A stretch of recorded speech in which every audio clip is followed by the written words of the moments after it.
इस समय मौजूद हूँ घनसाली से विधायक शक्तिलाल शाह के आवास पर। दूसरी बार नवनिर्वाचित विधायक चुन के आए हैं, घनसाली का प्रतिनिधित्व करने का उनको मौका दिया है वहाँ की जनता ने। ऐसे में उनसे सीधे तौर पर बात करेंगे। पहले तो विधायक जी, आपको बहुत बहुत शुभकामनाएं। क्या आपकी जनता ने आपके ऊपर विश्वास किया, दूसरी बार चुनकर आए? बहुत बहुत धन्यवाद आप। ऐसा क्या चीज़ रहेगा आने वाले 5 साल में आपके क्षेत्र को लेकर, जिनके ऊपर आप काम करने जाएंगे, जो काम आपने किए हैं जो अधूरे रह चुके हैं? देखिए, बहुत सारे काम अधूरे हैं।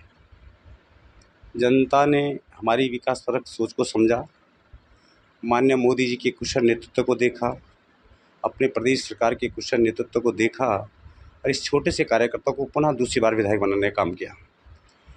मैं पूरी आत्मविश्वास के साथ इस बात को कहना चाहता हूँ कि अभी बहुत कुछ बाकी है और उसके लिए आने वाला जो समय है वो एक विज़न के साथ, एक सतत प्रयास के साथ, आत्मविश्वास के साथ फिर जनता की सेवा करने का काम करेंगे। आपके क्षेत्र की बात करें घनसाली का, जहाँ का आप प्रतिनिधित्व कर रहे हैं, 5 साल पहले किया था, 5 साल का आपके पास और मौका है। पर्यटन की दृष्टि से देखा जाए तो काफ़ी कुछ वहाँ पे संभावना है। खतलिंग ग्लेशियर है, गंगी गाँव भी पड़ता है लास्ट, वहाँ पे भी काफ़ी सारे पर्यटन की दृष्टिकोण से देखा जाए तो संभावना है। पर्यटन को लेकर कितना काम अभी हुआ है और आगे आप क्या कुछ उसमें, क्योंकि एडवेंचर पर्यटन की हम बात करें तो अगर हम बात करें टूरिज़्म के हिसाब से बात करें तो क्या कुछ उसमें और करने की ज़रूरत है? आपका प्रश्न बहुत अच्छा है। निश्चित घनसाली बहुत विध्वस्त विधानसभा है और बहुत ही रमणीक स्थल हमारे पास है। लेकिन मैं बड़ी शालीनता से एक बात कहना चाहता हूँ कि पिछला 5 साल का जो हमारा कार्यकाल है, 2 साल तो कोविड में गए, 3 साल हमने मात्र सरकार में काम किए हैं और मेरा सौभाग्य है कि गेवाली, पिनस्वाड़, आपका आपका गंगी जैसे दूरस्थ गाँव को हमने पहले रोड से जोड़ने का काम किया। अभी कुछ गाँव छूटे हैं, उनके लिए हम प्रयास कर रहे हैं। आपका प्रश्न बहुत अच्छा था, तीर्थाटन की दृष्टि से और पर्यटन की दृष्टि से। पूर्ववर्ती सरकार ने एक-एक क्षेत्र डेस्टिनेशन के आधार पे लिए थे, जो कि आधा क्षेत्र मेरा चिरबिटिया वाला आया था उसमें, लेकिन कोविड की वजह से हम उस पे काम नहीं बढ़ा सके।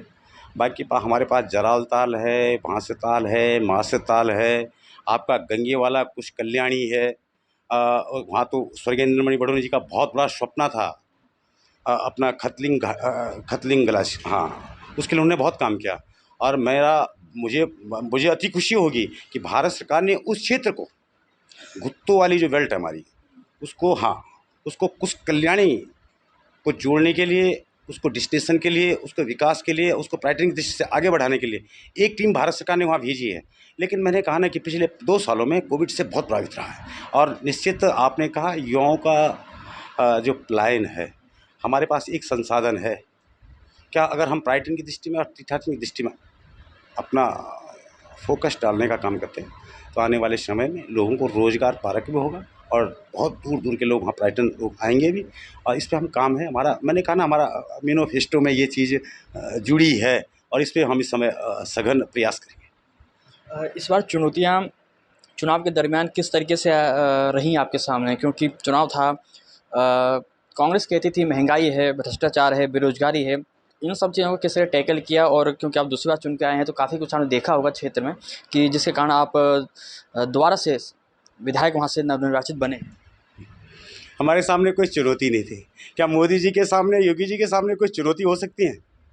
देखिए, हम पूज्य अटल बिहारी वाजपेयी जी के पद चिन्हों पर चलने वाले लोग हैं और हमने अपने चुनाव कैंपेन के टाइम पे भी कहा कि हमने 5 साल आपकी सेवा की है। आपके पास कलम भी है और आपके पास कागज़ भी है। अगर उधार है तो मत देना और अगर नक्की है तो दे देना। लोगों ने उधार वालों को रोक दिया और नक्की वालों को दे दिया। यही हम अपनी उपलब्धि मानते हैं। कम हुआ, हमने कहा ना, कोविड से हम बहुत परेशान रहे, हम नहीं रहे, पूरा विश्व परेशान रहा, लेकिन हमने बहुत ईमानदारी से कोविड के टाइम पे हमने प्रत्येक ग्राम पंचायत में सैनिटाइजर मास्क भेजने का काम किया। हमारे कार्यकर्ताओं ने लंगर चलाई, हमारा कार्यकर्ता रोड रोड पे खड़ा रहा, हमारा कार्यकर्ता रात दिन चलता रहा। विपक्ष के लोग बताएं, अगर विपक्ष की साफ नियत होती, विपक्ष की अगर विकासपरक सोच होती तो उनके तो हीरो ही आपके सामने हैं। जनता ने फिर बिठा दिया। भी झूठ के पुल ज़्यादा नहीं चलते हैं, सब समझती है जनता, बहुत बहुत चालाक है जनता। जनता ने सब कुछ समझा, उसके बाद हमें 47 दे दिए। इससे ज़्यादा क्या चाहिए हमें? हम तो जनता का, पूरे उत्तराखंड की जनता का हम हृदय की गहराई से बहुत बहुत साधुवाद करते हैं और जनता को विश्वास दिलाते हैं कि आपने जिस आत्मविश्वास के साथ भारतीय जनता पार्टी के पक्ष में मतदान करने का काम किया, निश्चित हमारा सतत प्रयास होगा कि हम आपकी अपेक्षाओं पे खरा उतरने का प्रयास करें। अगर आगे 5 साल के दरमियान जो विकास कार्य जो अधूरे हो गए थे, जो छूटे हुए थे, उनको आप पूरा करेंगे, शिक्षा को लेकर, स्वास्थ्य को लेकर, पर्यटन को लेकर? स्वास्थ्य और शिक्षा 10 विधानसभाओं में परेशानियां हैं, उसके लिए हमारा प्रयास चल रहा है। हमारे पास 2 ही हॉस्पिटल हैं जिन पे हम काम कर रहे हैं। शासन में पत्रावली पड़ी है, ईश्वर ने चाहा सरकार बनते ही उन पे हम काम करना शुरू कर देंगे। स्वास्थ्य, शिक्षा और पर्यटन। धन्यवाद। तो ये थे घनसाली से विधायक नवनिर्वाचित शक्तिलाल शाह जी। साफ तौर पर कहना है कि पर्यटन को लेकर काफ़ी कुछ काम अभी करने बाकी हैं, क्योंकि 5 साल का उनकी जनता ने उनके ऊपर एक बार फिर से मोहर लगाई है। तो ऐसे में शिक्षा, स्वास्थ्य, पर्यटन को लेकर वो आगे 5 साल के दरमियान काम करेंगे। देवभूमि न्यूज़ के लिए देहरादून से अमित राठौड़ की रिपोर्ट।